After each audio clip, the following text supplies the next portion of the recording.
Desa Kipedes, sebuah desa pertanian di Kecamatan Cicalengka, Kabupaten Bandung, selalu hidup menurut irama yang sama. Matahari terbit, burung berkikau, dan petani kembali ke rumah ketika senja menutup sawah. Warga di sana mengenal setiap lekuk jalan setapak, setiap pohon bambu di tepi parit hidup berjalan pelan dan akrab seperti napas panjang alam.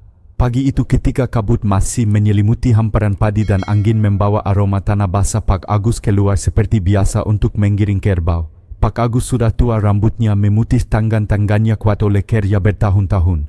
Melintasi jalan setapak di tepi parit kecil yang biasa ia lalui, sesuatu yang tak biasa menghentikannya. Di dasar parit dangkal ada sosok terbaring, bukan boneka, bukan manekin, melainkan sesuatu yang membuat perutnya mensiut. Ia mendekat hati-hati menuruni tebing rerumputan. Bau busuk yang tajam menyeruak membuat ia menutup hidung. Mata tua Pak Agus segera menangkap detail yang membuat darahnya dingin. Tubuh itu seorang perempuan dalam kondisi sangat memprihatinkan. Ia tidak berani menyentuhnya. Pada awalnya naluri malunya, rasa takut terhadap sesuatu yang tak pernah dilihatnya membuatnya beringsut mundur. Namun sebagai manusia desa yang sudah terbiasa dengan kehidupan dan kematian hewan ternak, rasa ingin tahu kuat mendorongnya. Dengan tangan berurat ia menyentuh pakaian yang masih menempel dan kepastian itu membuatnya terjerit.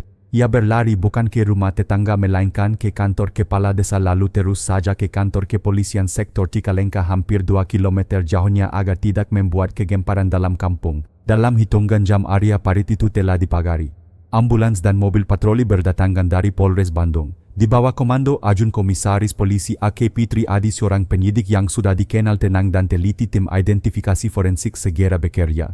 Suasana di lokasi berubah menjadi serius, tidak ada bisik-bisik geli, hanya langkah-langkah profesional dan bunyi alat kerja. Para petugas menutupi tubuh itu dengan kain, melakukan pemeriksaan awal, mengabadikan setiap sudut. Warga yang berkumpul dari kejauhan menahan napas. Beberapa orang menangis, beberapa memalingkan muka. Pak Agus berdiri berjauhan, masih gemetar, matanya kosong menatap ke tanah yang baru saja menyimpan rahasia mengerikan itu. Keterangan awal menunjukkan korban adalah perempuan muda. Rambutnya panjang bergelombang, masih tampak rapi meski tubuhnya terlihat tak bernyawa. Tidak ada identitas yang jelas di kantong sehingga pihak kepolisian menahan kemungkinan bahwa dirinya bukan penduduk setempat. Tim forensik segera membawa jenazah ke ruang jenazah untuk pemeriksaan lebih lanjut dan upaya identifikasi. AKP Triadi memanggil rapat darurat kecil di posko lapangan. Kita harus tenang, jalan satu persatu, ujarnya dengan suara datar yang menenangkan. Prioritas kita identifikasi korban dan amankan lokasi. Dalam rapat singkat itu penyidik sepakat untuk segera merilis sketsa identitas apabila perlu dan membuka hotline bagi masyarakat yang mungkin memiliki informasi. Sementara itu berita tentang penemuan itu menyebar cepat. Di era smartphone ini foto-foto yang diambil warga di sekitar area meskipun buram dan diambil dari kejauhan mulai beredar. Rasa sedih dan cemas merayap. Di sudut-sudut warung kopi orang-orang berdiskusi setengah berbisik siapa dia, dari mana datangnya, apa yang terjadi padanya. Di ruang jenazah tim forensik bekerja dengan hati-hati. Mereka mencatat kondisi luar, mengambil sampel untuk pemeriksaan DNA dan mencari jejak sekecil apapun yang bisa menggarap pada identitas. Karena tak ada identitas yang ditemukan di lokasi, proses ini menjadi krusial. Setiap menit adalah kesempatan menemukan benang merah sebelum bukti tergerus waktu. Kembali ke Meyakeria di posko AKP Triadi menuliskan tugas-tugas cek CCTV sepanjang rute terdekat, hubungi rumah sakit dan klinik sekitar untuk laporan pasien yang hilang, buka jalur komunikasi dengan media untuk mengimbau saksi datang ke kepolisian dan segera kirim permintaan ke laboratorium forensik provinsi untuk analisis DNA. Ia menatap foto korban yang terlampir di berkas, sementara sebuah wajah muda dengan rambut bergelombang, mata yang pernah bersinar kini bisu dalam potret yang mengundang banyak pertanyaan. Di luar hujan rintik mulai turun membasahi tanah yang baru saja menyimpan kejadian tragis itu. Desa yang sehari-hari tenang itu kini berubah, pagi yang seharusnya biasa tadi kini terseret oleh bayang-bayang sebuah misteri. Warga pulang ke rumah masing-masing dengan kepala penuh tanya, sementara petugas kepolisian bekerja keras menenun sedikit demi sedikit fakta dari sisa-sisa kebenaran. Hujan rintik belum reda ketika jenazah dibawa ke RS Bayangkara di Bandung. Di ruang pemeriksaan, Dr. Rini, ahli forensik yang dikenal teliti, menyapa AKP Triadi dengan anggukan singkat. Kita kerjakan sesuai prosedur. Saya laporkan temuan awal secepatnya, katanya. Tim memulai dengan dokumentasi menyeluruh, foto pengukuran tinggi badan, tanda lahir yang mungkin masih terlihat, serta pengambilan sampel DNA. Dari pengamatan luar, korban diperkirakan berusia sekitar 20 hingga pertengahan 20, tinggi kurang lebih 160 cm, tubuh proporsional. Rambutnya panjang bergelombang diwarnai kokelat kemerahan gaya yang sedang tren di Bandung akhir-akhir ini. Ada tanda-tanda kekerasan pada area leher yang konsisten dengan dugaan penyerangan. Di beberapa bagian lain tampak jelas ada upaya sistematis untuk menyamarkan identitas korban. Dr. Rini menyampaikan temuan itu dengan bahasa hati-hati tanpa detail berlebihan, namun cukup bagi penyidik memahami bahwa pelaku bukan bertindak spontan. Ini bukan emosi sesat simpulnya. Ada perencanaan tujuannya menunda proses mengenali korban. Di posko lapangan yang dipasang sementara di Balai Desa Cipedes, peta wilayah dan foto-foto rute akses menuju Pari ditengkapkan dengan pin berwarna. Kanit Reskrim Polsek Cicalengka Ibda Daryat memaparkan perkembangan penyisiran radius 1 km dari TKP telah dilakukan. Barang bukti yang mungkin berhubungan potongan kain bekas roda kendaraan, jejak sepatu dikumpulkan untuk diperiksa laboratorium. Belum ada identitas. Warga sekitar juga tidak mengenali lapornya. AKP Triadi berdiri di depan whiteboard menulis 3 prioritas besar. 1. Identifikasi korban. 2. Rekonstruksi wajah. 3. Pelacakan rute pelaku. Ia membagi tim satu tim menelusuri CCTV di jalur-jalur yang berpotensi dilalui kendaraan dari dan ke TKP, mulai dari Jalan Raya Cicalengka Rangkai Kek sampai gang-gang kecil di Pasir Jambu. Tim kedua mendata laporan orang hilang dari Polres Bandung dan wilayah sekitar. Tim ketiga menangani komunikasi publik. Begitu kita punya citra wajah yang masuk akal, rilis ke media segera. Sertakan hotline Polres, ujar Triadi. Ia tahu betul kecepatan mengenali korban akan menentukan arah penyelidikan. Teman keluarga riwayat kerja siapa yang terakhir bertemu, semuanya baru bisa dipetakan setelah nama korban diketahui. Menjelang sore kabar dari ruang forensik datang. Dr. Rini mengusulkan rekonstruksi wajah digital berbasis pemindaian struktur tulang dan referensi jaringan lunak. Metode ini memerlukan kolaborasi dengan laboratorium Polda Jabar yang memiliki perangkat lunak pemodelan 3D. Minimal butuh beberapa hari katanya. Tapi kita bisa membuat draft awal untuk siaran imbauan. Di sisi lain, analis siber Polres memeriksa ponsel yang ditemukan di dekat lokasi, sayangnya terkunci dan rusak terkena air. Meski begitu, kartu SIM masih dapat diekstraksi untuk melacak nomor terakhir yang terhubung ke BTS terdekat. Kecil kemungkinan pelaku menjatuhkan ponselnya, gumam Ibda Daryat. Lebih mungkin ini milik korban atau warga yang tak sengaja terjatuh, Triadi mengangguk. Apapun itu telusuri. Semua potongan kecil bisa jadi pintu besar. Malam turun cepat membawa hawa lembab dan bau tanah. Di posko kopi hitam dituangkan tanpa banyak kata. Laporan-laporan singkat masuk bergantian. 2 CCTV toko kelontong di pinggir jalan tersier menyala, tapi sudut pandangnya sempit. Kamera pos ronda di ujung kampung mati sejak seminggu lalu. 1 kamera musyala merekam arus kendaraan dari kejauhan. Cahaya lampu menetes di aspal basah. Nomor polisi sulit dibaka. Minta pemilik kamera toko simpan filamenta, jangan ditimpa, perintah Triadi. Besok pagi tim teknis datang ambil hard disk. Menjelang tengah malam, draft rekonstruksi wajah versi awal dikirim dari laboratorium. Bukan potret sempurna, namun cukup menampilkan kontur dahi, tulang pipi, bentuk bibir digabung dengan asumsi gaya rambut yang masih tersisa sebagai petunjuk tambahan. Tim Humas menyiapkan poster imbauan. Apakah Anda mengenali perempuan ini, disertai ciri-ciri umum, tanggal penemuan dan nomor hotline yang aktif 24 jam. Rilis pukul 07.00 WB, semua kanal, ujar Triadi. Koordinasi dengan media lokal Bandung, radio komunitas dan akun info lalu lintas. Jaga bahasa empatik, tidak sensasional. Ia sengaja menekankan itu yang dicari adalah partisipasi warga, bukan kehebohan. Sebelum bubar, Triadi menatap peta sekali lagi. TKP berada di parit yang biasanya kering ketika irigasi dialihkan, tempat orang jarang menoleh kecuali petani lewat. Pelaku memilih lokasi yang sunyi tapi tidak terpensil, cukup dekat jalan setapak mudah menghilang. Dia paham medan pikirnya, atau dia sering lewat sini. Pagi berikutnya, poster imbauan tayang serentak. Layar-layar ponsel di Bandung dipenuhi gambar wajah rekonstruksi dengan latar biru abu. Dalam 1 jam, hotline menerima belasan panggilan. Kebanyakan penasaran, beberapa hanya menyampaikan duka. Lalu seorang operator mengangkat suara yang terdengar gemetar, namun yakin, "Pak, saya rasa saya kenal. Wajahnya mirip teman sekamar saya yang menghilang 8 hari lalu." Posko yang semalaman tak benar-benar tidur tiba-tiba sunyi sesaat. Triadi mengangkat tangan memberi isyarat rekam verifikasi lokasi. Pemanggil kirim tim jemput. Jejak pertama yang nyata seakan muncul dari keremangan dan penyelidikan yang semula meraba pelan kini menemukan arah. Pagi itu posko di Balai Desa Cipedes terasa lebih sibuk dari biasanya. Telepon hotline kembali berdering dan operator mencatat dengan cepat setiap laporan masuk. Tetapi satu panggilan dari seorang mahasiswi bernama Nisa menjadi sorotan. Dengan suara bergetar, ia menyebut bahwa wajah rekonstruksi di poster sangat mirip teman sekamarnya yang sudah hilang seminggu lebih. Nisa tinggal di sebuah kos sederhana di kawasan Sibiru dekat Universitas Pendidikan Indonesia. Ia menceritakan bahwa sahabat sekamarnya seorang gadis bernama Rani Putri sudah 8 hari tak pulang. Terakhir kali ia melihat Rani adalah malam Selasa pekan lalu ketika Rani berdandan rapi memakai gaun putih lalu keluar dengan alasan ada janji temu. Sejak itu telepon genggamnya tidak aktif dan semua pesan tak terbalas. Mendengar laporan itu AKP Triadi langsung mengirim 1 unit mobil ke kos Nisa. Setibanya di sana Nisa sudah menunggu dengan mata sembab. Ia menunjuk lemari kecil masih berisi pakaian Rani, buku catatan kuliah serta dompet kosmetik. Dia tidak mungkin pergi jauh tanpa barang-barang ini, katanya lirih. Triadi mengangguk memahami bahwa dugaan mereka semakin kuat. Di ruang interogasi sementara Nisa memberikan keterangan lebih rinci. Rani 23 tahun asal Tasikmalaya adalah anak sulung dari keluarga petani. Sejak setahun lalu ia merantau ke Bandung sambil bekerja paruh waktu di kafe. Namun belakangan Rani sering keluar malam dan jarang memberitahu ke mana perginya. Nisa sempat khawatir tetapi Rani selalu menenangkan dengan alasan kumakari tambahan uang. Triadi menajamkan telinga ketika Nisa akhirnya mengaku dengan suara nyaris berbisik bahwa ayah dan beberapa teman kos sebenarnya tahu Rani diam-diam menerima janji temu lewat aplikasi pesan pribadi. Dia tidak pernah cerita detail tapi saya tahu kadang ada pria menjemput dengan motor atau mobil. Rani selalu bilang hanya sebentar lalu kembali larut malam.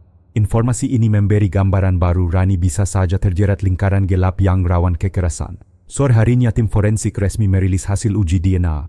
Sampel yang diambil dari jenazah Parit di Sipedes Kokok dengan sampel rambut dari sisi Rani di kos. Kepastian itu menghantam semua yang hadir. Identitas korban kini jelas, Rani Putri 23 tahun, mahasiswa dan pekerja paruh waktu. Berita ini membuat suasana posko berubah tegang. Bagi tim penyidik teka-teki siapa korban sudah terjawab tetapi pintu besar menuju motif dan pelaku baru saja terbuka. Triadi menatap papan tulis yang kini memuat foto Rani dengan garis-garis merah mulai menghubungkan ke kata kunci kos di Cibiru, aplikasi pesan pria misterius. Malam itu ia mengumpulkan seluruh tim. Kita sudah punya nama dan wajah. Langkah berikutnya adalah memetakan jaringan siapa yang terakhir bertemu Rani, siapa yang menghubungi lewat aplikasi dan ke mana ia pergi malam itu.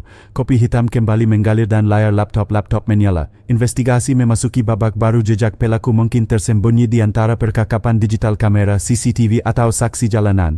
Tetapi bagi keluarga Rani yang sudah dihubungi, kebenaran pahit telah tiba. Anak mereka tidak akan kembali. Dan bagi penyidik, pertanyaan yang kini menggema lebih keras, siapa pria terakhir yang menjemput Rani malam itu dan mengapa ia berakhir di dasar parit sepi Cipedes. Laboratorium Cyber Polres Bandung kini menjadi pusat perhatian. Laptop pinjaman dari kamar kos Rani dibuka dengan izin resmi. Tim forensik mulai bekerja mencoba menembus lapisan sandi dan aplikasi yang terinstal. Hampir semua akun media sosial publik milik Rani terlihat normal, foto-foto kuliah, swafoto di kafe, unggahan ceria bersama teman. Namun penyidik tahu wajah asli sering tersembunyi di balik aplikasi tertutup. Seorang analis menemukan ikon aplikasi Telegram di desktop laptop. Aplikasi itu terkunci dengan kata sandi tambahan, tapi berkat teknik pemulihan percakapan dapat diakses kembali. Begitu layar menampilkan riwayat chat ruang posko Hening. Ada sejumlah kontak tersimpan dengan nama samaran Senja Malam Arjuna Si Hitam. Namun satu nama langsung menarik perhatian, Malam Dingin. Riwayat menunjukkan percakapan terakhir berlangsung tepat pada malam Rani menghilang. Pesan singkat lugas tanpa basa-basi. Malam Dingin, kamu bisa ketemu malam ini Rani, akun bintang Rani ya 3 juta. Seperti biasa jemput di gang belakang kos jam 19.30. Malam Dingin, oke. Aku pakai motor hitam. Tunggu di ujung gang. Waktu chat itu tercatat 19.22 WB. 8 menit kemudian saksi tetangga kos melihat Rani melangkah keluar dengan gaun putih. Ini kunci kita, ujar AKP Triadi menahan emosi. Kita punya waktu, lokasi dan siri kendaraan. Sekarang periksa seluruh CCTV radius 500 meter dari kos. Tim segera bergerak. Hasil rekaman dari sebuah minimarket di Jalan Raya Cibiru memperlihatkan jelas pukul 19.38 seorang gadis bergaun putih berdiri di trotoar menoleh kanan kiri. Tak lama kemudian motor matic berwarna hitam berhenti. Pengemudinya mengenakan jaket hitam dan helm full face. Tanpa ragu Rani naik ke boncengan. Motor itu lalu melaju ke arah barat menuju jalur padat kendaraan. Rekaman berikutnya dari kamera lampu merah memperkuat jejak motor yang sama melintas pukul 19.45. Nomor polisi sedikit buram tetapi tim teknis berhasil memperjelas. Angka-angka muncul di 4,512 US. Suasana posko berubah, ketegangan bercampur lega. Mereka akhirnya punya identitas kendaraan. Pengecekan cepat ke Samsat menunjukkan motor tersebut terdaftar atas nama Andi Firmansyah, 25 tahun, seorang buruh pabrik yang tinggal di kawasan Rangkekek. Foto KTP miliknya diproyeksikan di layar wajah muda kukup tampan tapi sorot mata terlihat keras. Bandingkan dengan rekaman CCTV perintah Triadi. Hasil perbandingan postur tubuh dan potongan rambut kokok dengan pengemudi misterius. Semua orang tahu lingkaran semakin menyempit. Namun ada masalah lain. Saat tim mendatangi alamat KTP, tetangga mengatakan Andi jarang pulang, lebih sering tinggal di rumah kontrakan bersama teman-teman buruh lajang. Lokasinya cukup jauh di perbatasan antara Rancaikek dan Jatinangor. Untuk mengamankan langkah berikut, Triadi memutuskan menyusun operasi rahasia. Malam itu ia mengumpulkan anggota tim. Target identifikasi pergerakan Andi. Jangan gegabah, kita butuh bukti kuat sebelum penangkapan. Ia tahu seorang buruh kontrakan mungkin terlihat biasa, tapi di balik itu bisa saja menyimpan rahasia mengerikan. Sementara itu keluarga Rani di Tasikmalaya menerima kabar dari polisi. Ratapan orang tua mengguncang menyayat hati. Mereka tak pernah tahu anak sulung yang dikira bekerja paruh waktu diam-diam menjalani kehidupan penuh risiko. Bagi Triadi, berita itu menambah beban moral. Ia harus memastikan keadilan ditegakkan. Di layar laptop percakapan terakhir Rani terus terpampang. Kata-kata sederhana namun menjadi saksi bisu sebelum tragedi. Tugas kita sekarang, gumam Triadi pelan, adalah memastikan siapa sebenarnya Malam Dingin dan membuktikan apa yang dia lakukan pada Rani. Dan malam itu penyelidikan memasuki fase paling menegangkan, memburu seorang pemuda bernama Andi. Bayangan hitam yang mungkin menyimpan kunci rahasia kematian seorang gadis muda. Sore itu langit Bandung mulai kelabu. Awan tebal menutupi matahari meninggalkan nuansa muram yang seakan sejalan dengan suasana hati tim penyidik. AKP Triadi berdiri di depan papan tulis menatap foto KTP Andi Firmansyah dan rekaman CCTV yang sudah diperbesar. Semua garis merah pada papan menunjukkan satu arah, kontrakan di Rancaikek. Target kita tidak boleh tahu kita sedang mengawasinya, ujar Triadi dengan nada tenang tapi tegas. Kita lakukan observasi diam-diam, identifikasi pola harian, lalu baru putuskan langkah penangkapan. Jangan gegabah. Tim dibagi menjadi 3 kelompok. Kelompok pertama menyamar sebagai pedagang asongan di sekitar jalan masuk kontrakan. Kelompok kedua menggunakan motor untuk berkeliling berpura-pura sebagai ojek online. Kelompok ketiga yang dipimpin langsung oleh Triadi menempati pos pengawasan di rumah warga yang bersedia membantu. Kontrakan yang dituju sederhana, bangunan semi permanen, dindingnya kat hijau putih, terletak di gang kecil yang hanya muat satu motor lewat. Di halaman depan ada 2 sepeda motor, salah satunya persis dengan deskripsi motor hitam dalam rekaman CCTV. Nomor polisinya sama di 4512 UAZ. Hati Triadi berdegup keras, mereka tidak salah orang. Malam menjelang satu persatu penghuni kontrakan keluar. Ada yang pergi membeli makan, ada yang nongkrong di warung kopi pinggir jalan. Tetapi Andi belum terlihat. Pukul 20.15 akhirnya pintu kamar paling ujung terbuka. Seorang pemuda bertubuh sedang mengenakan jaket hitam dan celana jeans lusuh melangkah keluar sambil menyalakan rokok. Dari balik kacamata pengawasan jelas sekali wajahnya kokok dengan foto KTP. Andi duduk di bangku kayu depan kontrakan menunduk menatap layar ponsel. Cahaya biru dari layar memantul di wajahnya. Dari jarak jauh seorang anggota tim dengan kamera berzoom tinggi mengambil gambar detail. Positif target, bisik salah satu anggota. Selama hampir 1 jam Andi tampak hanya mondar-mandir di sekitar kontrakan lalu kembali masuk ke kamar. Triadi menahan diri, kita tidak bisa asal sergap. Belum ada bukti langsung mengaitkannya dengan kematian Rani. Kita butuh sesuatu yang mengikat. Kesabaran itu berbuah hasil. 2 hari pengintaian berikutnya pola Andi mulai terbakar. Ia bekerja pagi hingga sore di sebuah pabrik tekstil lalu pulang menjelang malam. Kadang ia keluar sebentar membeli rokok atau makan malam, tetapi selalu kembali ke kontrakan. Yang membuat tim curiga, setiap larut malam ia kerap terlihat sibuk dengan ponselnya seolah berkomunikasi dengan seseorang. Analis siber kemudian mengkonfirmasi nomor telepon yang terhubung ke akun Telegram Malam Dingin kokok dengan nomor yang dipakai Andi. Data itu diperoleh dari provider dengan surat perintah resmi. Temuan ini menjadi penguat identitas Malam Dingin semakin jelas. Triadi mengumpulkan tim di posko darurat. Dengar baik-baik. Kita punya motor, nomor polisi dan akun Telegram yang menghubungkan Andi dengan korban. Tapi kita masih butuh barang bukti fisik, sesuatu yang menegaskan dia terlibat langsung. Bisa saja dia mengaku hanya menjemput korban dan tidak tahu apa-apa. Kita harus siap menghadapi itu. Rencana dibuat tim akan menyusup ke kontrakan dengan izin penggeledahan. Waktu dipilih dini hari saat penghuni lain tertidur lelap. Triadi tahu operasi harus cepat, sunyi dan tanpa kebocoran. Pukul 02.30 dini hari tim khusus bergerak. Jalan gang Rancaikek sunyi, hanya terdengar gonggongan anjing dari kejauhan. Lampu-lampu rumah kontrakan padam. Dengan langkah terukur tim mendekat. 2 petugas menggetuk pelan lalu dorongan singkat membuka pintu kayu yang rapuh. Di dalam kamar Andi suasana berantakan, pakaian berserakan, asap rokok menempel di udara. Di pojok kamar sebuah koper besar berwarna biru tua setengah terbuka berisi pakaian. Petugas segera menggeledah. Hanya beberapa detik salah satu penyidik berseru lirik, "Pak, ada noda mencurigakan di bagian dalam koper ini." Cahaya ultraviolet diarahkan. Berkak samar memendar indikasi kuat adanya bekas darah yang pernah dikuci. Triadi menarik napas panjang. Inilah yang kita cari, gumamnya. Andi terbangun karena kegaduhan. Ia mencoba bangkit tetapi tangan-tangan polisi lebih cepat membekuknya ke lantai. "Andi Firmansyah, kamu ditangkap atas dugaan keterlibatan dalam kasus pembunuhan," ujar Triadi dengan suara dingin. Pemuda itu berteriak membantah, wajahnya pucat pasi. Namun ruangan kontrakan kecil itu telah menyimpan terlalu banyak rahasia, dan kini pintu menuju kebenaran mulai terbuka lebar. Ruang interogasi Polres Bandung dipenuhi suasana tegang.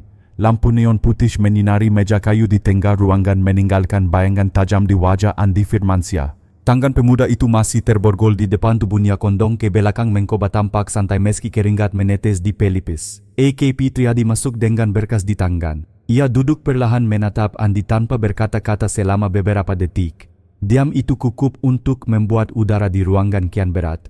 "Andi," suara Triadi akhirnya terdengar pelan tapi tajam. "Kamu tahu kenapa kamu ada di sini?" Andi mendengus berusaha tegar. "Saya tidak tahu apa-apa, Pak. Kalian salah tangkap. Saya cuma buruh pabrik.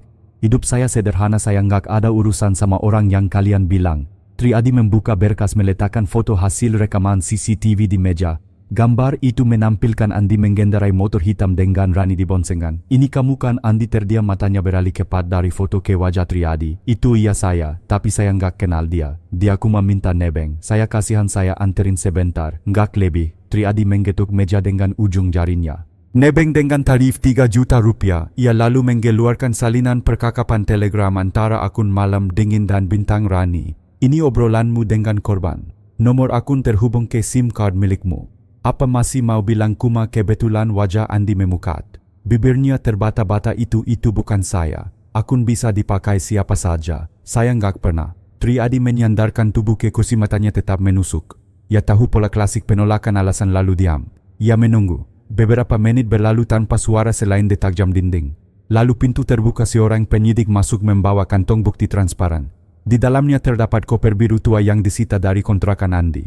Di bawah sinar lampu, noda samar yang ditemukan dengan ultraviolet masih terlihat.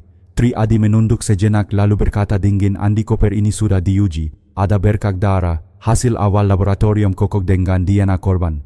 Kamu masih mau bilang kamu tidak kenal Rani?" Napas Andi mulai terengah. Keringat berkukuran, tangannya gemetar meski diborgol. Ia menunduk, suaranya melemah. Saya memang ketemu dia malam itu. Tapi saya tidak berniat membunuh." Triadi mengkondongkan tubuh, suaranya datar. "Ceritakan semuanya." Dari awal. Andi menutup mata mencoba mengingat. Katanya terbata ia mengenal Rani lewat grup aplikasi tertutup, tergoda oleh foto-fotonya. Malam itu ia nekat memesannya meski tak punya cukup uang. Setelah pertemuan singkat, Rani menagih bayaran sesuai kesepakatan. Saya bilang tunggu, saya nggak punya uang segitu. Dia marah, "Pak." Dia angka mau telepon temannya. Saya panik. Wajah Andi menegang ketika melanjutkan. "Saya tarik kabel charger di kamar, saya lilitkan ke lehernya. Saya tidak sadar dia akan mati secepat itu. Setelah dia tidak bergerak, saya ketakutan. Saya ambil uang di dompetnya sekitar 4 juta. Lalu saya bingung harus apa dengan jasadnya." Suasana ruangan menegang. Penyidik lain menunduk, beberapa mengcatat setiap kata. Triadi tetap diam, memberi ruang agar Andi terus bicara. "Di kepala saya cuma satu, kalau dia dikenali saya pasti ketahuan. Saya ingat adegan film yang pernah saya tonton, jadi saya coba hapus semua kiri-kiri dia. Saya lakukan itu di kamar mandi kontrakan." Suara Andi bergetar, matanya kosong seakan melihat kembali malam berdarah itu. Triadi menghela napas berat. "Jadi semua itu kau lakukan hanya karena tidak mau bayar, karena takut dipermalukan?" Andi menutup wajah dengan kedua tangannya, bahunya bergetar. Tangisnya bukan karena penyesalan mendalam, melainkan lebih pada ketakutan menghadapi konsekuensi. Triadi berdiri menatap pemuda itu dengan sorot dingin. "Kamu tidak hanya mengambil nyawa seorang gadis muda. Kamu juga menghancurkan keluarga yang menaruh harapan padanya. Kebenaran sudah terungkap, Andi.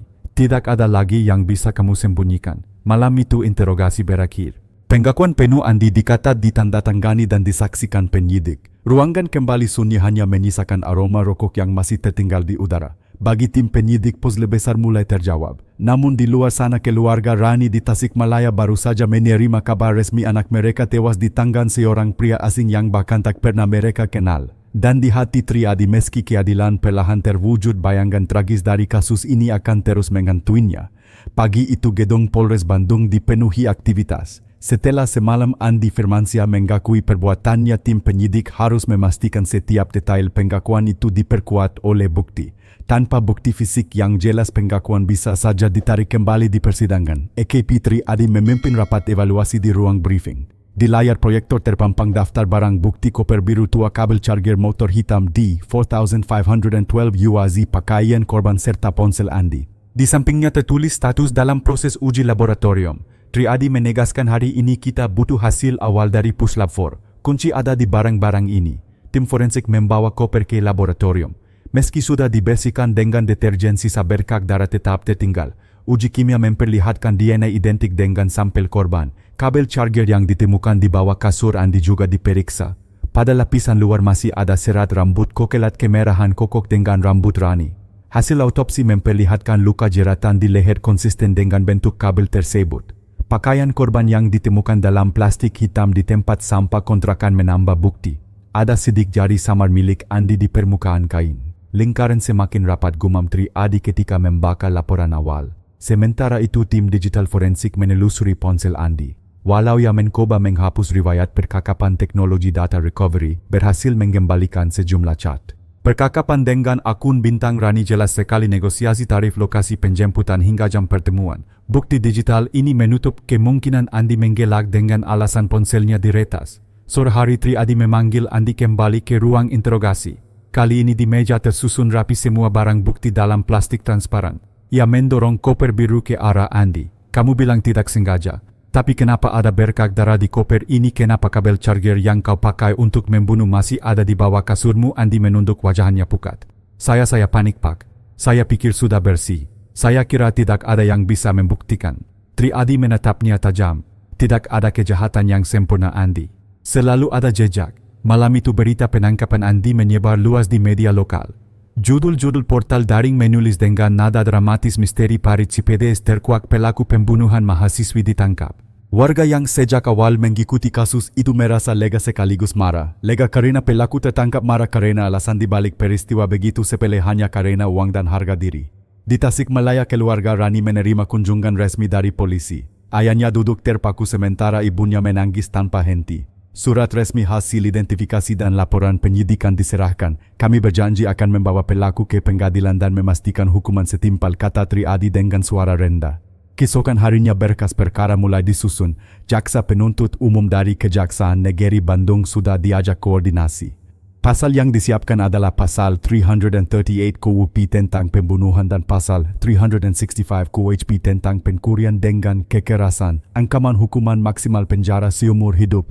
Meski begitu, Triadi tahu jalan masih panjang. Persidangan bisa berlarut, pengacara bisa mencari celah. Karena itu setiap detail harus sempurna. Ia mengingatkan tim jangan puas hanya dengan pengakuan. Kita butuh bukti berlapis. Inilah cara memastikan keluarga korban mendapat keadilan. Malam menjelang posko kembali sunyi.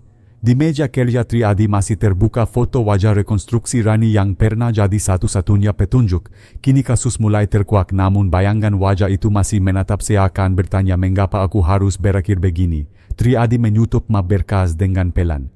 Tenanglah Rani, bisiknya dalam hati.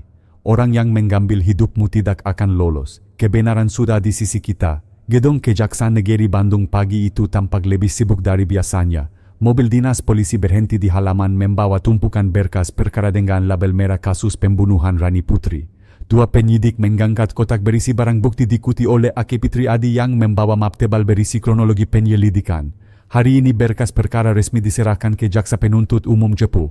Jaksa Utama Ibu Ratna Wulandari menyambut di ruang rapat. Seorang wanita parubaya tegas dan berwibawa, ia sudah puluhan kali menangani kasus pidana berat. Saya sudah membaca ringkasan kasus, ujarnya sambil membuka map. Motifnya rendah tapi tindakannya kejam. Kita akan menuntut hukuman seberat-beratnya.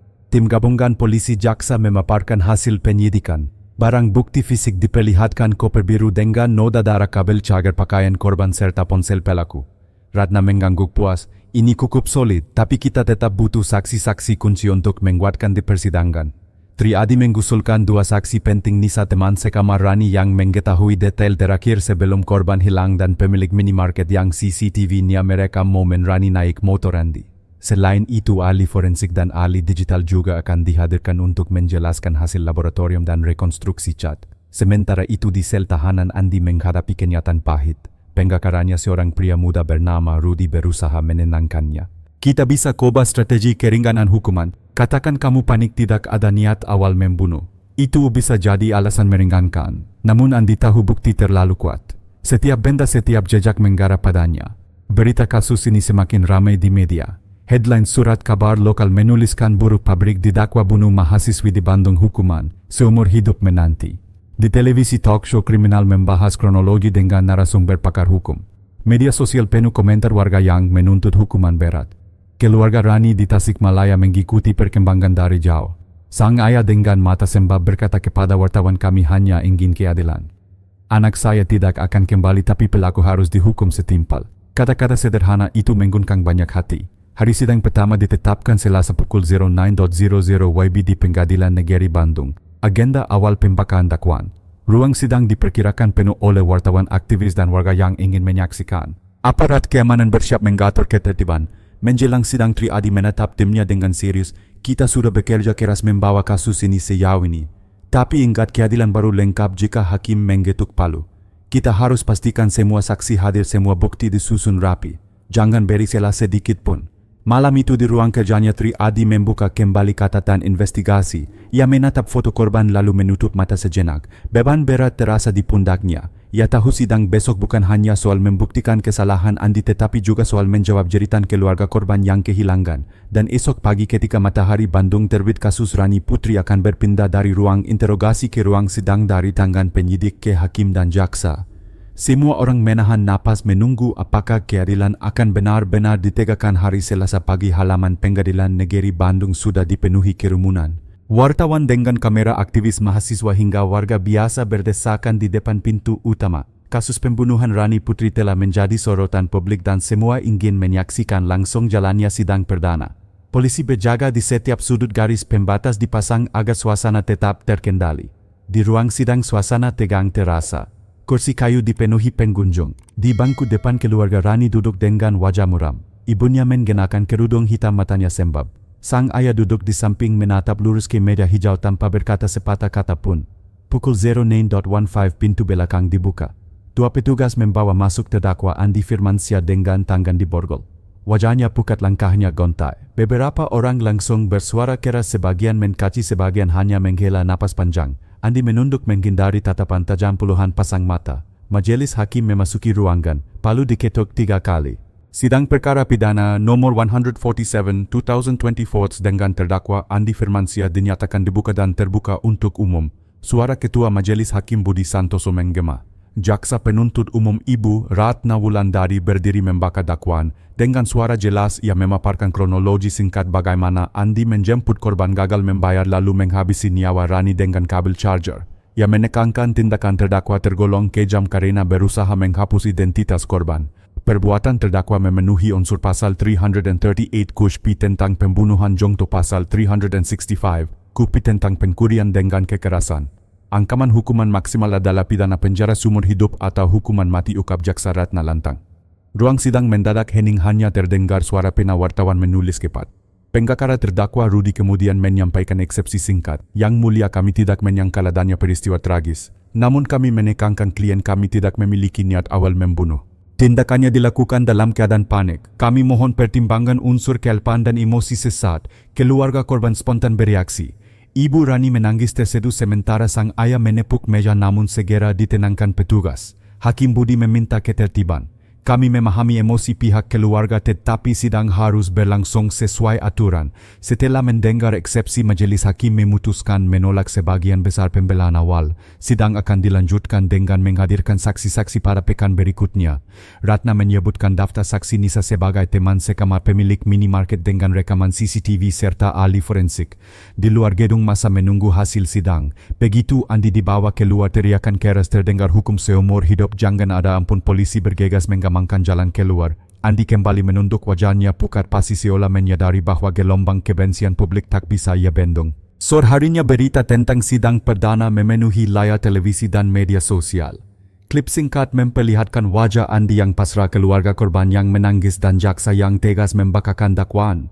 Tagar #keadilan untuk Rani menjadi trending, ribuan komentar menuntut hukuman seberat mungkin. Di ruang kerjanya malam itu AKP Triadi menonton siaran ulang sidang. Ia menghela napas, baginya perjuangan belum selesai. Kebenaran sudah terungkap tapi tugas memastikan keadilan sampai keputusan akhir masih panjang. Semoga hakim tidak goyah batinnya.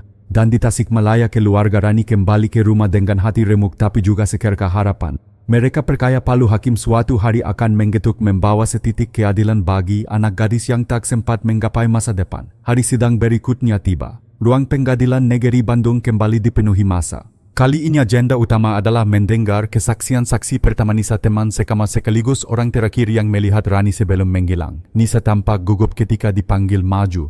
Ia mengenakan kerudung biru muda, tangan gemetar menggenggam map berisi catatan kecil.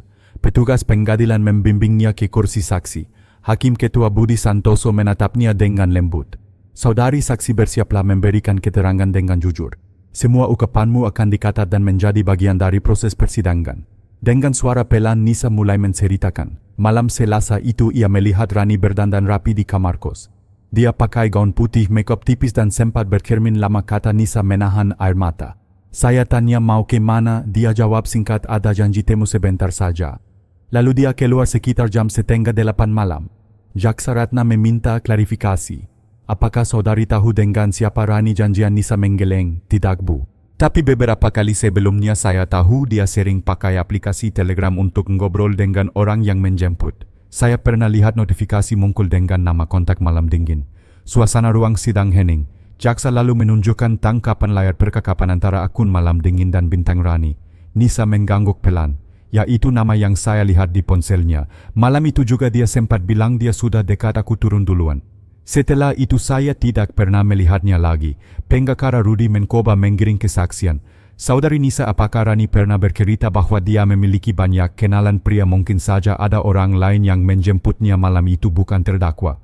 Nisa menarik napas panjang. Saya tahu Rani memang punya banyak kenalan lewat aplikasi. Tapi hanya malam dingin yang rutin menghubunginya dalam seminggu terakhir. Dan motor hitam yang terekam CCTV di minimarket itu sama persis dengan yang beberapa kali saya lihat menjemput Rani. Kata-kata itu memukul telak. Di bangku keluarga korban, Ibunda Rani kembali terisak. Ayahnya menunduk menggenggam tangan istrinya erat.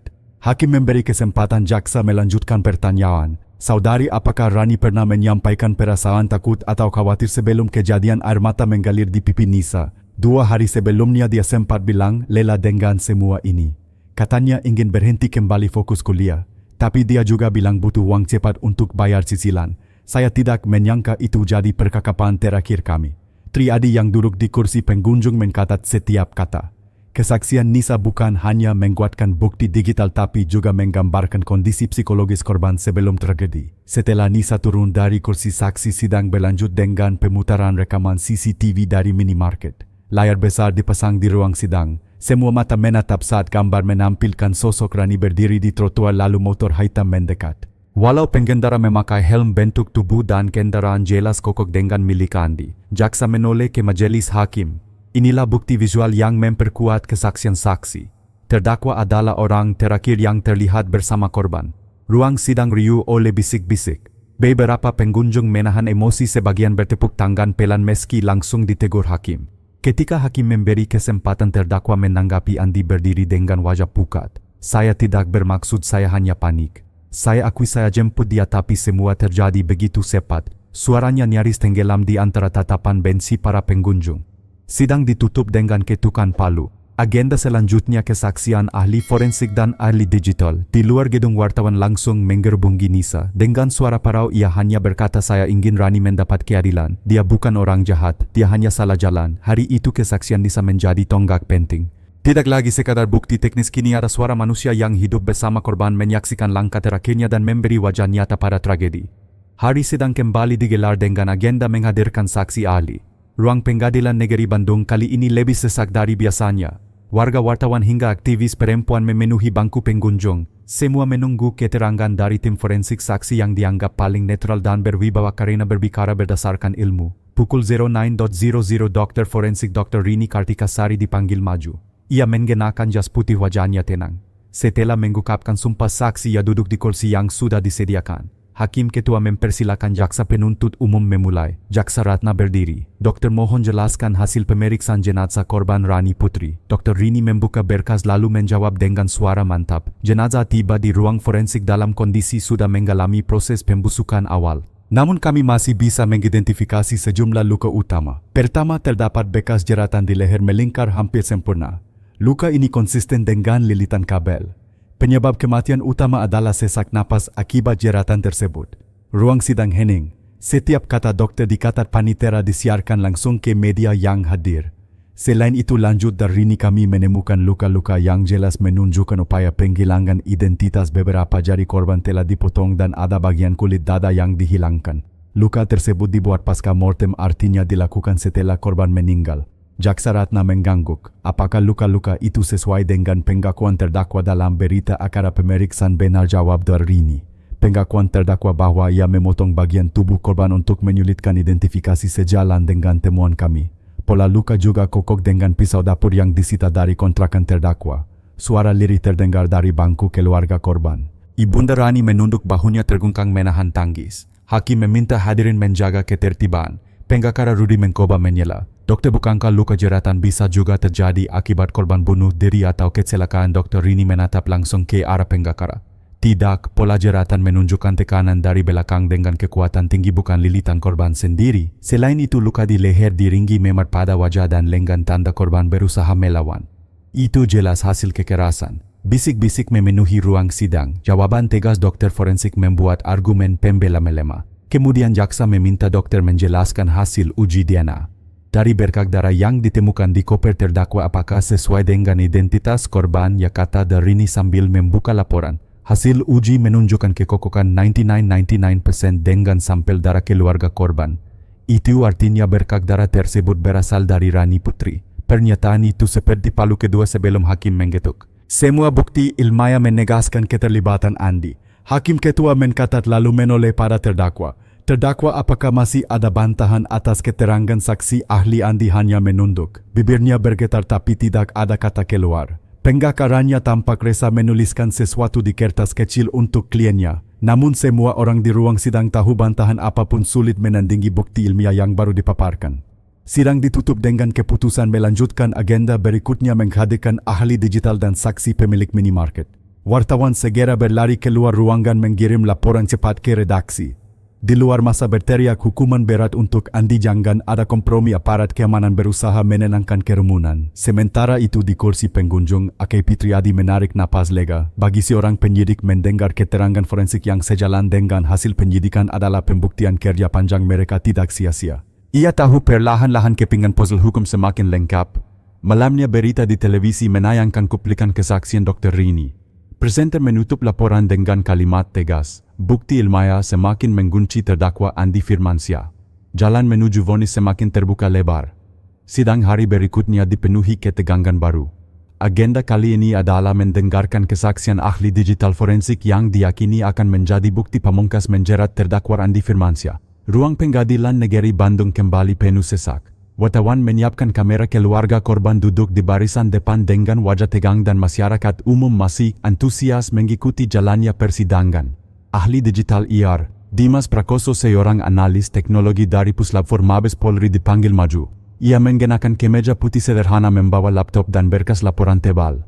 Setelah mengucap sumpah, ia duduk di kursi saksi. Hakim Ketua Budi Santoso mempersilakan jaksa membuka pertanyaan. Jaksa Ratna segera berdiri. Saudara Ali, mohon jelaskan apa saja yang ditemukan dari perangkat milik terdakwa. Dimas menyalakan laptop layar proyektor menampilkan beberapa slide. Tim kami memeriksa ponsel dan laptop milik terdakwa. Meski sebagian besar riwayat pesan sudah dihapus, teknologi data recovery memungkinkan kami mengembalikan lebih dari 80% percakapan yang hilang. Hasilnya kami temukan komunikasi intensif antara akun Telegram bernama Malam Dingin dengan akun Bintang Rani. Akun kedua ini terkonfirmasi milik korban Rani Putri. Slide berganti menampilkan potongan percakapan. Kalimat singkat mungkul 3 juta. Jemput di gang belakang kos jam 19.30. Disusul balasan, oke aku pakai motor hitam. Suara bisik-bisik memenuhi ruang sidang. Semua orang memandang ke arah terdakwa. Selain itu lanjut Dimas kami menganalisis data lokasi dari ponsel terdakwa. Koordinat GPS menunjukkan pergerakan dari kontrakan di Rangkaikek menuju Sibiru tepat pukul 19.15.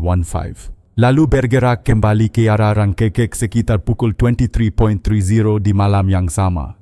Jalur ini konsisten dengan dugaan waktu korban hilang. Jaksa mengangguk puas. Apakah ada bukti bahwa terdakwa berusaha menghapus data benar? Jawab Dimas. Kami menemukan aplikasi pembersih data diinstal 1 hari setelah kejadian. Log sistem menunjukkan percobaan penghapusan file pada folder Telegram. Namun jejak digital tidak sepenuhnya hilang. Semua itu memperkuat dugaan bahwa terdakwa sadar tindakannya bisa dilakak. Pengacara Rudi mencoba menyerang. Saudara ahli, bukankah akun Telegram bisa dipakai orang lain bila ponsel jatuh ke tangan yang berbeda? Dimas tersenyum tipis. Secara teori bisa. Namun dalam kasus ini akun malam dingin terhubung dengan nomor SIM yang terdaftar atas nama terdakwa dan data GPS berasal dari ponsel yang fisiknya disita langsung dari kamarnya. Jadi sangat kecil kemungkinan orang lain yang mengoperasikan. Hakim menetap terdakwa. Terdakwa, apakah ada tanggapan? Andi menggenggam meja, suaranya lirih. Itu memang akun saya. Tapi saya tidak pernah berniat membunuh. Saya hanya ingin kalimatnya terputus oleh sorakan pengunjung. Hakim segera menggetuk palu menenangkan ruangan. Setelah saksi ahli selesai, jaksa menyimpulkan, Yang Mulia, bukti digital ini menunjukkan dengan jelas bahwa terdakwa adalah orang terakhir yang berkomunikasi dengan korban, menjemputnya dan membawa ke tempat kejadian. Ini memperkuat bukti fisik serta pengakuan sebelumnya. Majelis Hakim mengangguk mencatat poin-poin penting. Sidang ditutup dengan agenda selanjutnya menghadirkan pemilik minimarket sebagai saksi visual tambahan. Di luar ruang sidang, para wartawan langsung menyiarkan kabar. Judul berita daring berbunyi, jejak digital membongkar kebohongan terdakwa Rani Putri terakhir terlihat bersama Andi. Tagar #jejak digital trending di media sosial. Malamnya AKP Triadi duduk di ruang kerjanya. Ia menatap layar televisi yang menayangkan cuplikan sidang. Bukti demi bukti sudah terkumpul, benang merah semakin jelas. Tak ada lagi jalan keluar untuknya, gumamnya. Namun di balik kepuasan itu, Triadi sadar tidak ada putusan pengadilan yang bisa mengembalikan nyawa seorang gadis muda. Hari sidang berikutnya, suasana pengadilan negeri Bandung kembali memanas. Agenda hari itu adalah menghadirkan saksi mata penting, pemilik minimarket yang CCTV-nya merekam momen terakhir Rani terlihat masih hidup. Dari rekaman itulah publik pertama kali melihat Rani mengenakan gaun putih dan naik motor hitam yang dikendarai terdakwa. Pak Sugeng Hartono, pria parubaya berusia 50 tahun, dipanggil maju. Ia mengenakan batik sederhana, wajahnya tampak tegang. Setelah menggukap sumpah, ia duduk di kursi saksi dengan gelisah. Hakim ketua memberi isyarat agar jaksa memulai. Jaksa Ratna membuka pertanyaan. Saudara Sugeng, apa yang Anda lihat pada malam the 17th of September 2024 sekitar pukul 19:30 di depan minimarket Anda? Pak Sugeng menghela napas lalu menjawab. Malam itu saya sedang duduk di kasir. Dari jendela kakak saya lihat seorang gadis muda berdiri di trotoar menoleh ke kanan dan kiri seakan sedang menunggu seseorang. Saya enggak jelas karena ia mengenakan gaun putih dan tampak mengkolok. Lalu apa yang terjadi? Beberapa menit kemudian ada motor hitam berhenti tepat di depannya. Pengendaranya memakai jaket hitam dan helm full face. Gadis itu langsung naik ke motor tanpa ragu. Motor lalu melaju ke arah jalan utama. Jaksa menunjukkan rekaman CCTV di layar besar ruang sidang. Gambar menampilkan persis seperti yang diceritakan saksi. Rani berdiri lalu motor hitam datang dan ia naik ke boncengan. Apakah motor ini sama dengan yang Anda lihat malam itu? Pak Sugeng mengangguk tegas. Ya, sama persis. Bahkan saya sempat menoleh ke luar pintu saat motor itu lewat. Lampu belakangnya ada retakan kecil di sisi kanan. Itu yang membuat saya ingat betul. Jaksa tersenyum tipis lalu menunjuk barang bukti motor hitam yang kini berada di halaman pengadilan. Lampu belakangnya memang retak kecil di sisi kanan. Bukti visual dan kesaksian manusia saling menguatkan. Pengacara Rudi mencoba menyerang. Saudara saksi, malam itu suasana gelap. Apakah Anda yakin tidak keliru banyak motor berwarna hitam di Bandung? Pak Sugeng menegakkan tubuh. Saya sudah puluhan tahun jaga toko. Saya tahu membedakan motor biasa dengan yang saya lihat. Lagi pula rekaman CCTV ini yang bicara. Itu bukan sekadar ingatan saya. Ruang sidang bergemuruh oleh bisik-bisik pengunjung. Beberapa orang mengangguk-angguk yakin bahwa kesaksian ini semakin menggunci terdakwa. Hakim kemudian meminta saksi menjelaskan kondisi sekitar. Apakah ada orang lain di dekat lokasi? Tidak banyak, Yang Mulia. Malam itu hujan baru saja reda. Hanya ada 1-2 pejalan kaki yang lewat, tapi mereka tidak berhenti. Gadis itu dan pengendara motor adalah yang paling jelas saya lihat. Jaksa menutup pertanyaan dengan satu kalimat penegasan. Jadi anda yakin perempuan itu adalah Rani Putri dan motor yang menjemputnya adalah motor terdakwa? Ya, jawab Pak Sugeng tanpa ragu. Saya yakin 100%. Ketukan palu terdengar. Hakim mengkatat keterangan saksi. Semua mata lalu beralih ke terdakwa. Andi duduk kaku, wajah pucat, kedua tangannya bergetar. Ia menunduk, tak lagi berani menatap siapapun. Di luar ruang sidang, wartawan segera menulis berita dengan judul "Mengkolok Saksi Minimarket Tegaskan Motor Terdakwa Jemput Rani di Malam Hilang". Media sosial kembali heboh. Tagar keadilan untuk Rani trending kedua kalinya. Keluarga Rani yang hadir di sidang tampak lega. Ibunda korban berbisik lirih, akhirnya semua terbuka meski air mata kembali mengalir. Kali ini bukan hanya kesedihan melainkan juga sedikit rasa tenang karena kebenaran semakin jelas di depan hukum. Bagi Triadi yang duduk memperhatikan dari kursi pengunjung, kesaksian Pak Sugeng adalah potongan terakhir yang mereka butuhkan untuk melengkapi puzzle. Bukti forensik, jejak digital dan saksi mata kini bersatu membentuk satu garis lurus menuju pelaku. Malam itu laporan berita menutup dengan kalimat tidak ada lagi ruang bagi terdakwa untuk berkelit. Jalan menuju vonis semakin terang. Hari itu ruang sidang Pengadilan Negeri Bandung dipenuhi ketegangan. Agenda yang ditunggu-tunggu akhirnya tiba, pembacakan vonis terhadap terdakwa Andi Firmansyah, pelaku pembunuhan mahasiswi Rani Putri.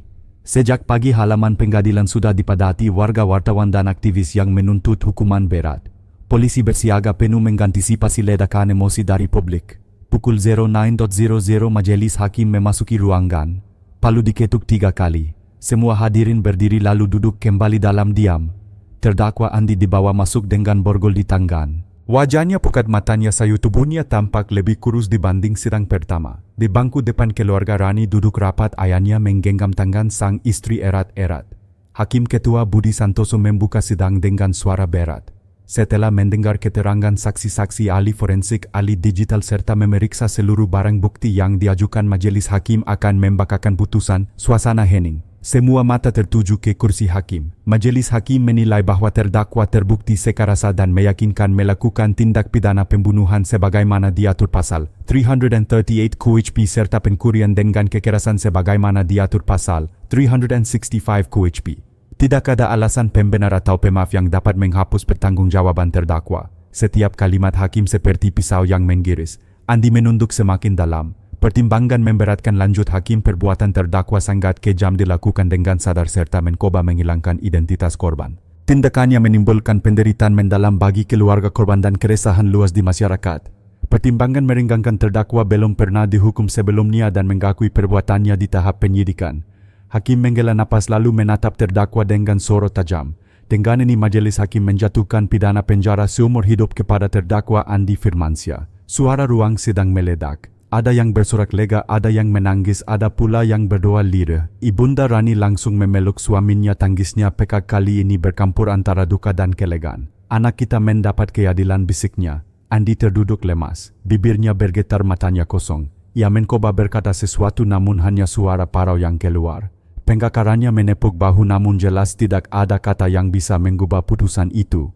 Hakim kembali menggetuk palu. Sidang dinyatakan selesai. Di luar gedung masa yang menunggu bersorak ketika kabar vonis diumumkan. Spanduk bertuliskan keadilan untuk Rani dibentangkan. Media segera menulis berita utama Andi Firmansyah divonis penjara seumur hidup atas pembunuhan Rani Putri. Tagar vonis Andi trending nasional dalam hitungan jam. Malam itu di kantor Polres Bandung, AKP Triadi duduk sendirian di ruangannya. Ia membuka berkas kasus yang kini resmi ditutup lalu menatap foto wajah rekonstruksi Rani yang dulu menjadi awal penyelidikan. Dalam hati ia berbisik, tugas kami sudah selesai. Semoga engkau tenang di sisi Tuhan. Bagi keluarga Rani luka itu akan tetap ada. Tetapi vonis seumur hidup memberi mereka sedikit kepastian bahwa nyawa anak gadis mereka tidak sia-sia.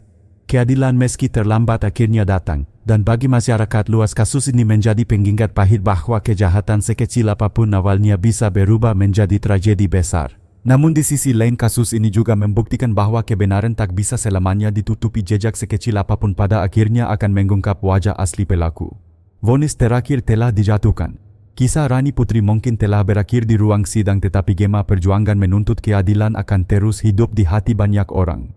Kisah tragis Rani Putri memberi kita pengingat yang mendalam satu tindakan gegabah dan kehilangan kendali bisa berakibat fatal. Dalam sekejap rasa ego, ketamakan atau kelemahan bisa mengubah seseorang yang tampak biasa menjadi pelaku kejahatan, menghancurkan hidup orang lain sekaligus dirinya sendiri. Dalam kehidupan sehari-hari kita perlu belajar mengendalikan emosi, tetap tenang dan memilih jalan yang benar.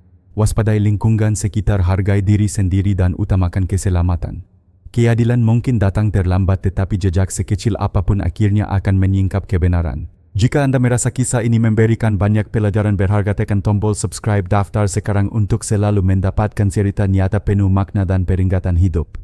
Belajar dari kesalahan dan pengalaman orang lain agar lebih waspada dan aman. Menjadi bagian dari komunitas yang peduli pada kebenaran dan keadilan. Tekan tombol subscribe dan aktifkan lonceng notifikasi agar Anda tidak melewatkan cerita penting yang bisa mengubah cara pandang Anda terhadap hidup.